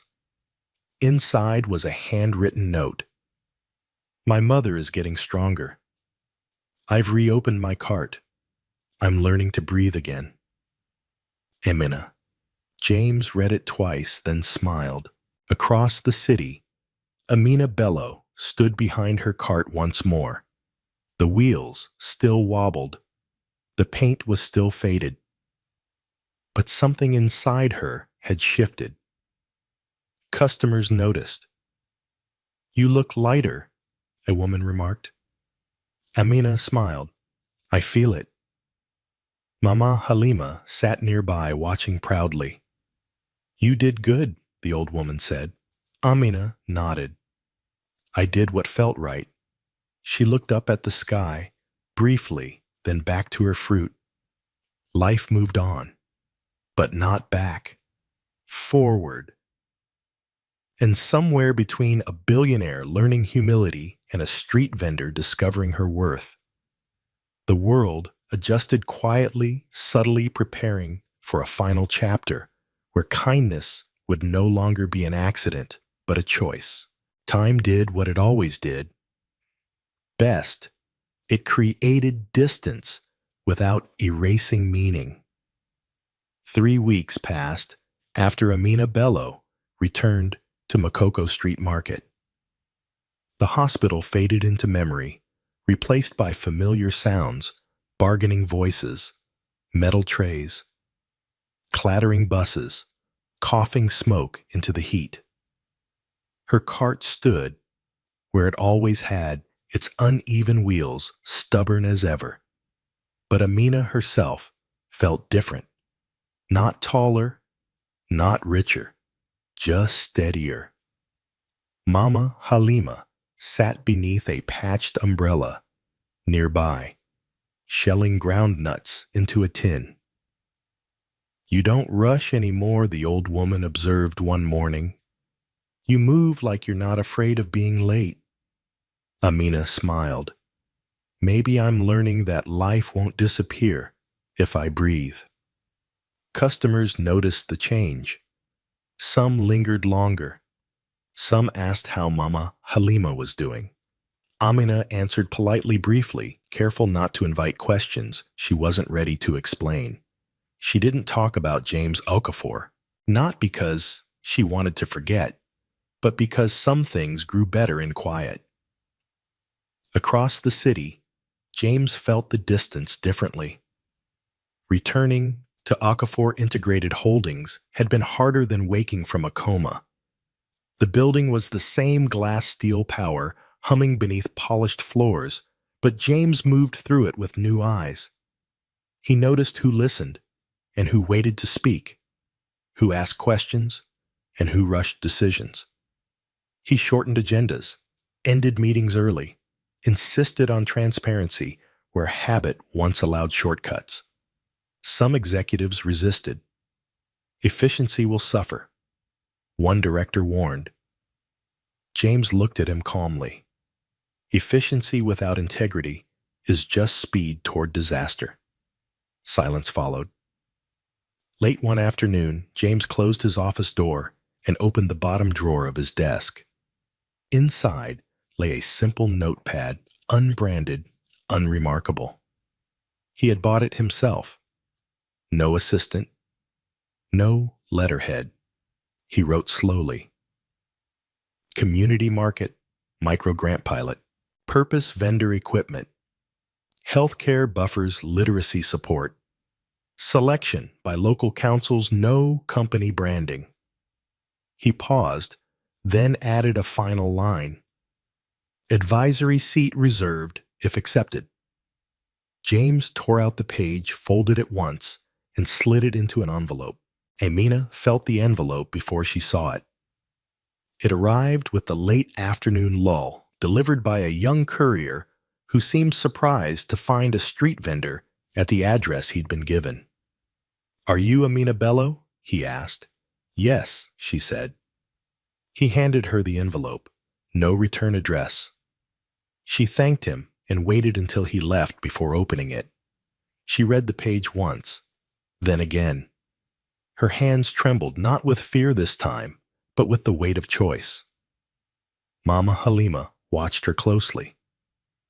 "What is it?" Amina folded the paper. "An invitation." To what Mama Halima asked. To say yes. Amina replied, or no. They said nothing more that day. That night, Amina lay awake, listening to the rain tap the tin roof.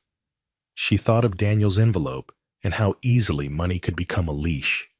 She thought of James's voice in the courtyard, offering space, not control, partnership, not pity. She also thought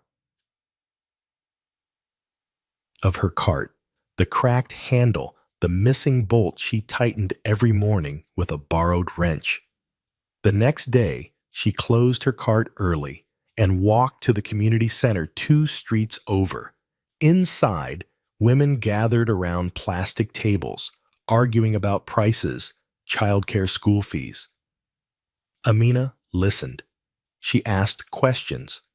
She noticed patterns: who needed storage, who needed medicine, who needed time. She went home with clarity. That evening, she wrote a response in careful handwriting. I will not take a seat because of my story.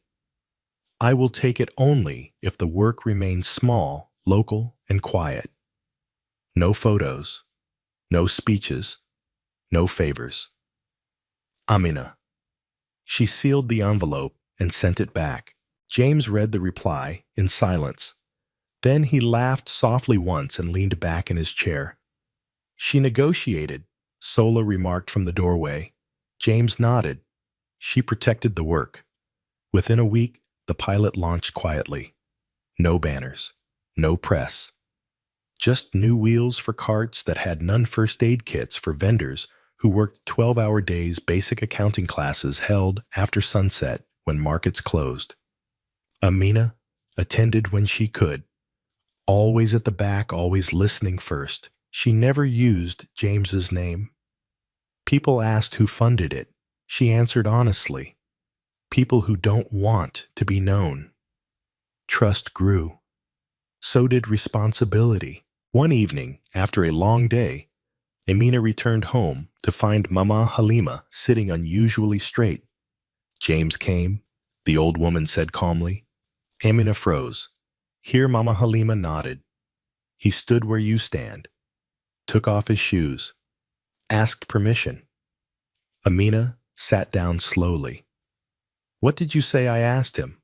Why he was there, Mama Halima replied. And Amina asked. He said he wanted to see if gratitude could stand without leaning. Amina exhaled, half laughing, despite herself. Mama Halima smiled. He waited. He said he would come back another time. Did he? Amina asked. Yes, Mama Halima said he did. They met a week later. By accident, it seemed. Amina was closing her cart when James stopped across the street, dressed plainly, no driver in sight. He waited until she looked up. You don't announce yourself, she said. James smiled. I didn't want to interrupt. They walked together without destination, the city folding around them in familiar noise. I read your conditions, James said. They're fair. They're necessary, Amina replied. Power changes rooms. James nodded. It changes people too. They stopped near a bridge where the air cooled slightly. Cars rushed past. Water moved beneath. I'm not asking for anything, James said. Not time, not affection, not loyalty.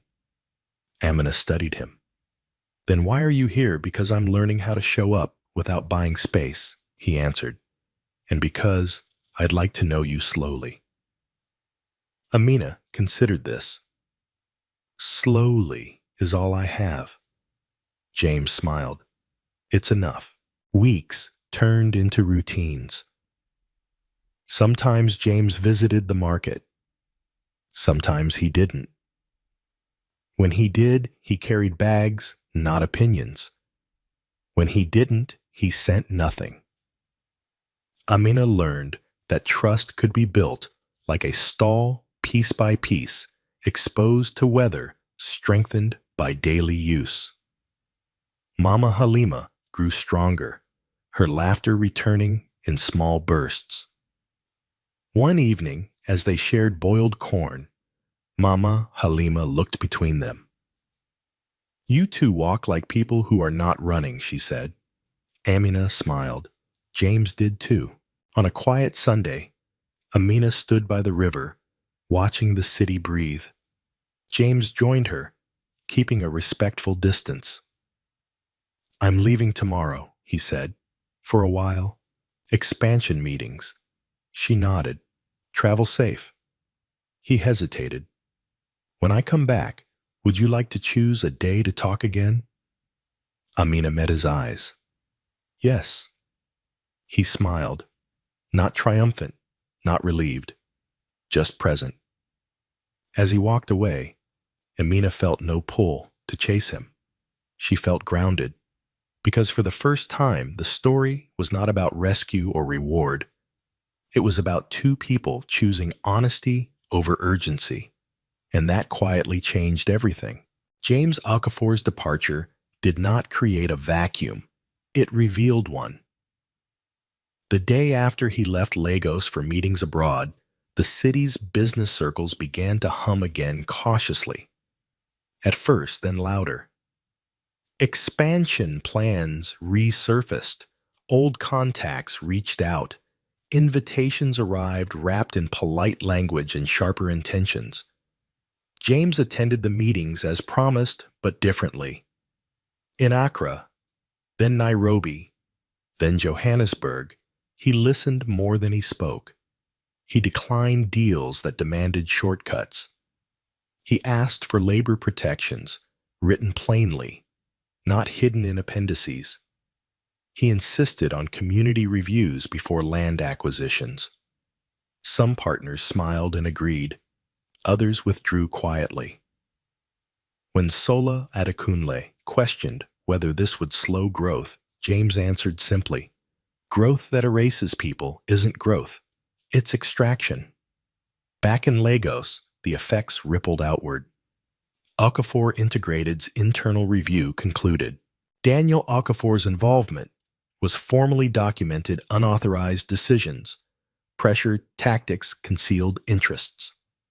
The board voted unanimously to remove him from all present and future positions. His name was struck from the letterhead.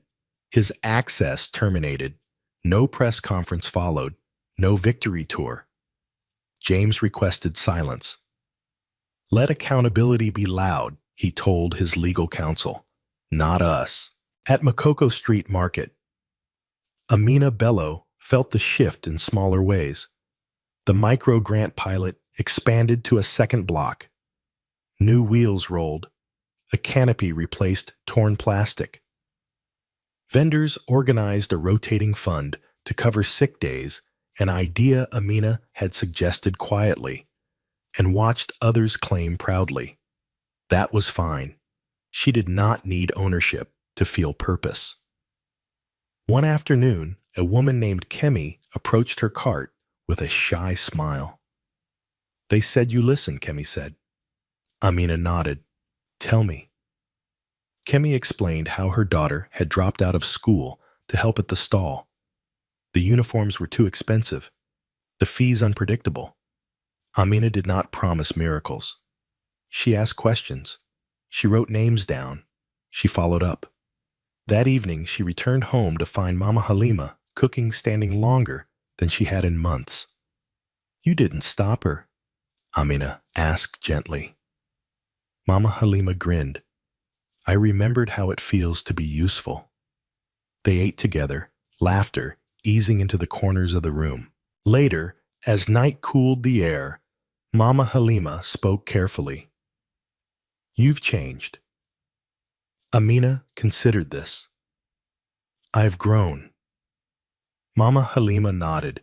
Growth requires room. James returned 2 weeks later. He did not announce his arrival. He did not send a driver ahead. He walked. When Amina looked up from counting coins and saw him across the street, she felt a small, surprising calm.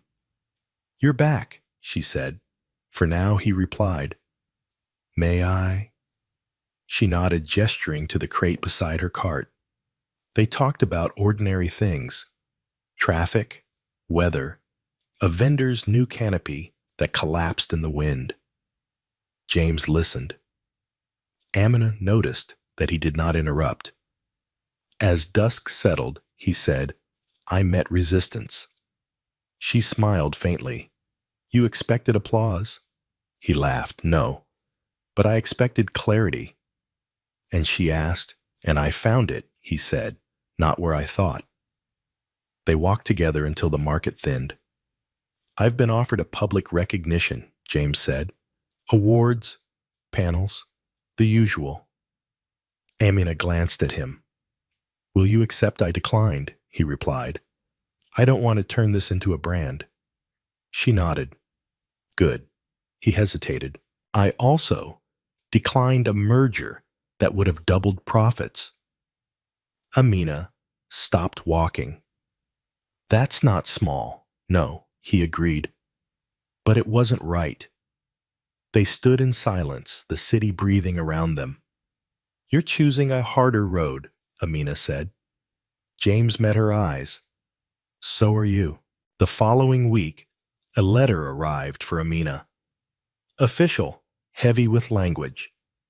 A municipal committee had taken interest in the pilot. They wanted to scale it, standardize it, centralize decision-making. Amina read the letter twice, then folded it carefully. That night, she brought it to the community center. This looks like opportunity, one man said. It looks like control, another countered. Amina listened. When the room quieted, she spoke. We didn't build this to be impressive. We built it to be useful. If it grows because people choose it, not because a committee needs numbers. Some nodded. Some frowned. They voted.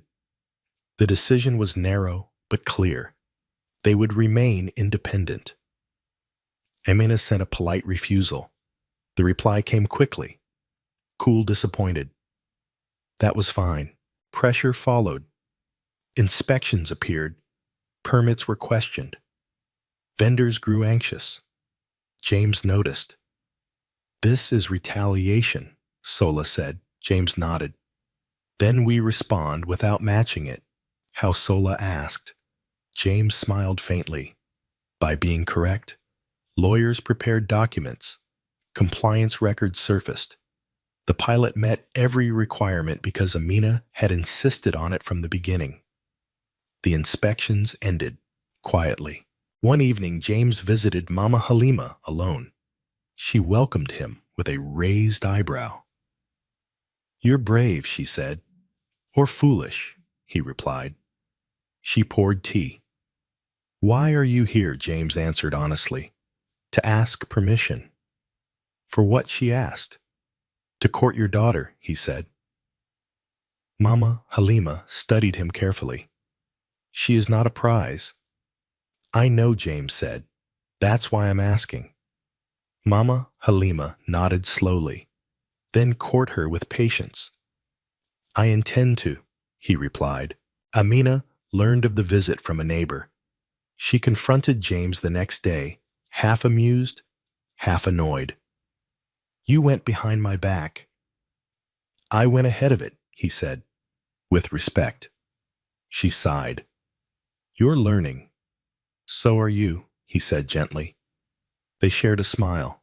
Trouble arrived in the form of a rumor. Whispers circulated that Amina was being paid, that the pilot was a front, that James was buying influence. Sales dipped. Trust wavered.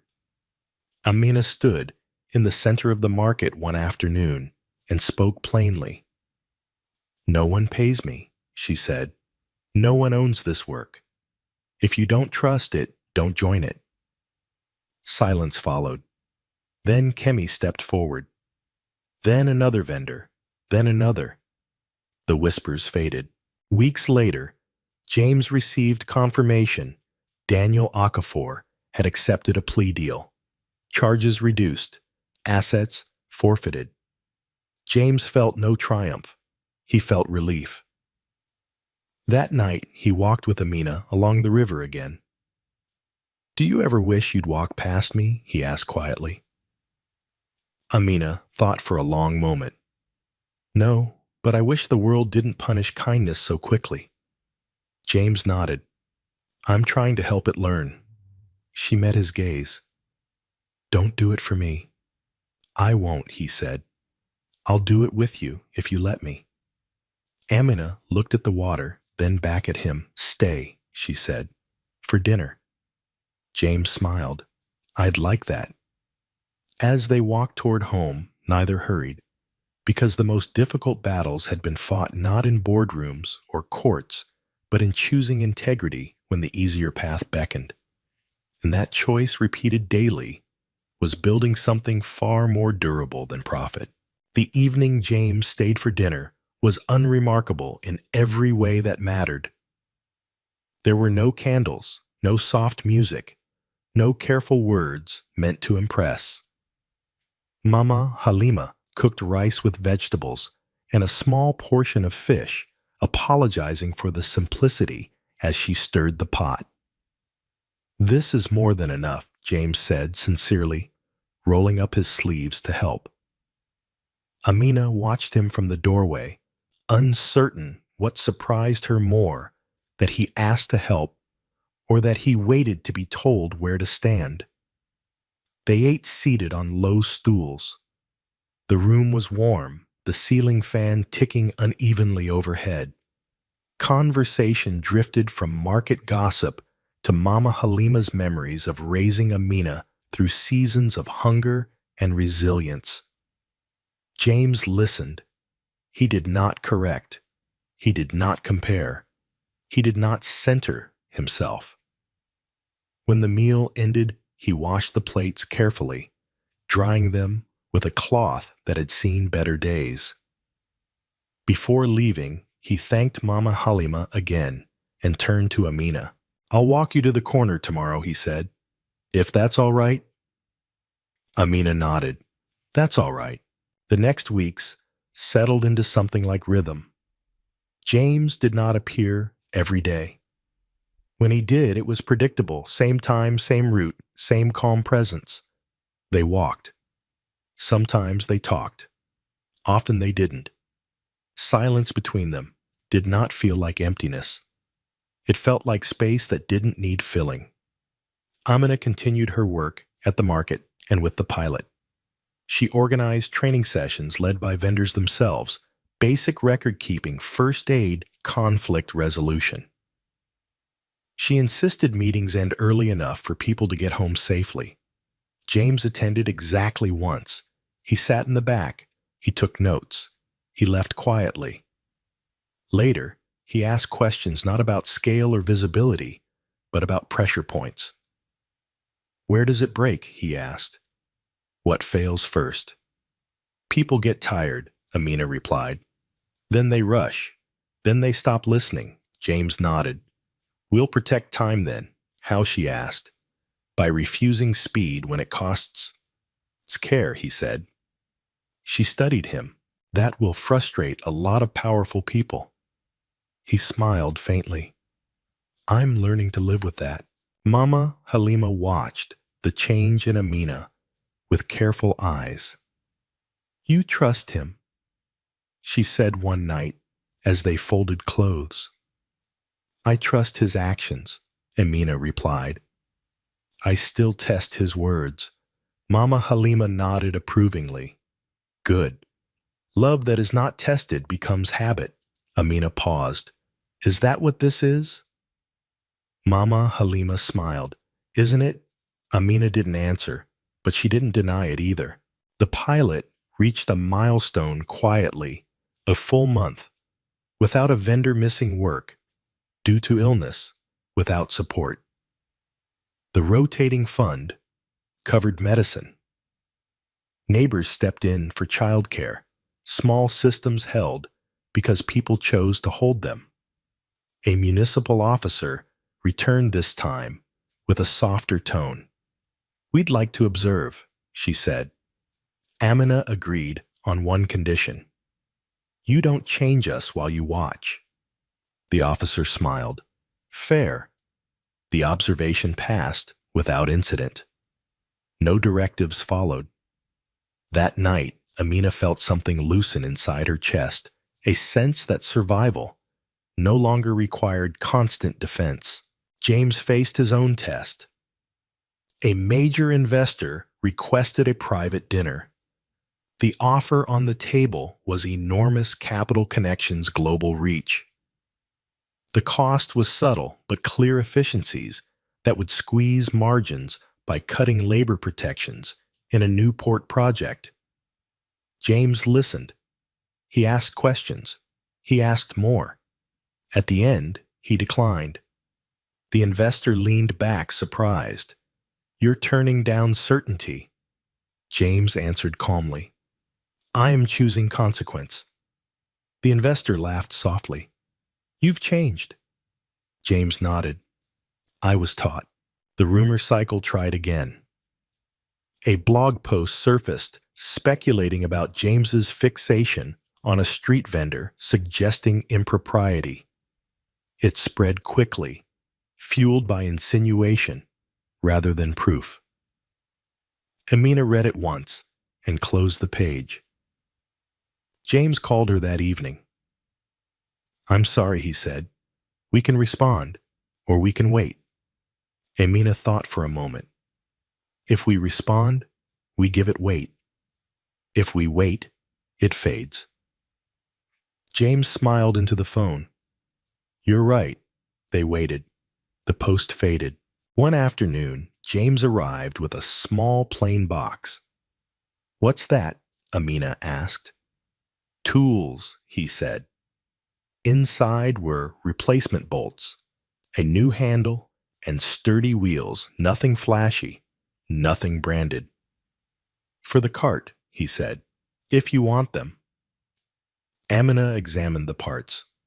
"You asked," first she noted. James nodded.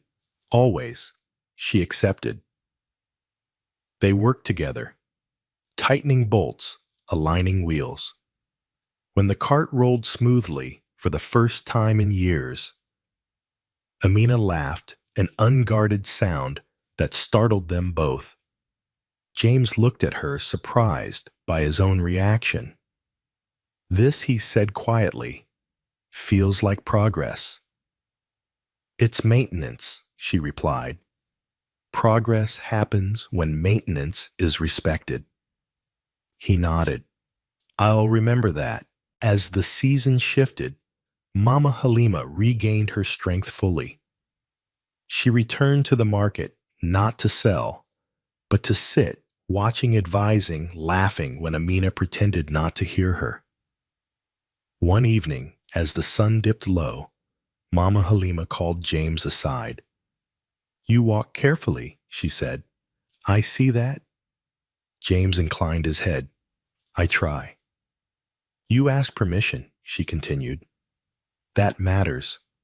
"I learned the cost of not doing so," he replied.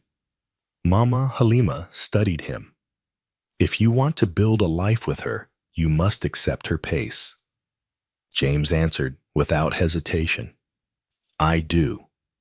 Mama Halima smiled. "Then stay." The question came not as a declaration, but as an invitation. They sat by the river again, the city reflecting in moving water. "I'm not asking for promises," James said. "Only time and honesty when it's hard." Amina considered the water, the city, the quiet work waiting for her tomorrow. "I can offer that," she said, "but I won't disappear into your life." James met her eyes. "I wouldn't want you to." She nodded. Then yes. They didn't touch. They didn't celebrate. They simply sat, letting the decision settle like something earned. That night, Amina wrote a note to herself and folded it into her pocket. "Choose slow. Choose truth. Choose people who wait." James returned home and did something he hadn't done in years. He slept without checking his phone, because for the first time since he collapsed on a crowded street, his life felt aligned with something steadier than ambition. And as Lagos breathed through another night, two people prepared, without urgency, without fear, to step into a shared future built not on rescue, but on respect. The morning Amina Bello chose to change her routine, the market noticed. She arrived later than usual, not rushed, not apologetic. The cart rolled smoothly now, the new wheels whispering over the uneven ground. She set out her fruit with the same care she always had, but something in her posture had shifted. Not pride, not defiance, assurance. Mama Halima watched from her stool, nodding to herself. "You've learned how to carry joy without hiding it," she said. Amina smiled. "I am learning how to carry responsibility without fear." The pilot reached its third month and crossed a quiet threshold it no longer needed Amina to hold it together. Others led sessions. Others collected contributions. When disagreements arose, they resolved them without calling her over. That was the measure she cared about, not expansion, not attention, but durability. James Okafor noticed the change too. He visited less often, not because he cared less, but because the work no longer required his presence. When he did come, he came as he always had, on foot, with time, without announcements. He listened to reports, the way he listened to people, without interruption, without rushing toward solutions that would center him. One afternoon, he stood beside Amina's cart as she counted coins. "You're becoming unnecessary," he said lightly. She laughed. "That's the goal." They walked together toward the river. Later that day, the city moving around them with its familiar insistence. James spoke carefully, choosing words the way he chose actions now. "I've been offered a position on a regional council," he said. "It comes with visibility and expectations." Amina raised an eyebrow. And I declined the title," he replied. "I accepted a seat with limits." She stopped walking. "Limits." "Yes," James said. "On tenure, on authority, on conflicts of interest." Amina studied him. "You're building guardrails for yourself." James nodded. "I learned that power, without guardrails, erodes what it touches." She smiled, approving. "Good." They resumed walking. That evening, James went to see Mrs. Florence Okafor. She poured tea and listened as he explained the changes he'd made, the restructurings, the refusals, the quiet exits from rooms that once defined him. "You sound lighter," she said. "I am," James replied, "but it costs." Mrs. Florence smiled gently. "Everything that matters costs." He hesitated. "I want to ask your blessing." For what she asked, already knowing. "To build a life that doesn't require permission from fear," James said, "with Amina." Mrs. Florence reached across the table and took his hand. "Then build it with patience. She will not trade her world for yours." "I know," James said. "I want to meet her where she stands." Mrs. Florence nodded. "Then you have my blessing?" The rumor mill tried one last time. A local paper ran a story framing the pilot as a stepping stone for political ambition. The angle was thin, the evidence thinner. It circulated for a day, then disappeared under the weight of indifference. People were busy living the work. Amina addressed it once briefly publicly and without heat. "This isn't a ladder," she said to the gathered vendors. "It's a table. Sit if you want. Leave if you don't." No one left. The proposal, if it could be called that, came without ceremony. They were fixing a torn tarp behind the community center when James paused. Hands, dusty eyes thoughtful. "I don't want a spectacle," he said. "I don't want to borrow your story to make a moment." Amina tied a knot and looked at him. "Then say what you mean." James took a breath. "I want to choose you every day without urgency and without ownership. I want to keep my work honest and let you keep yours free. I want to build a home that listens."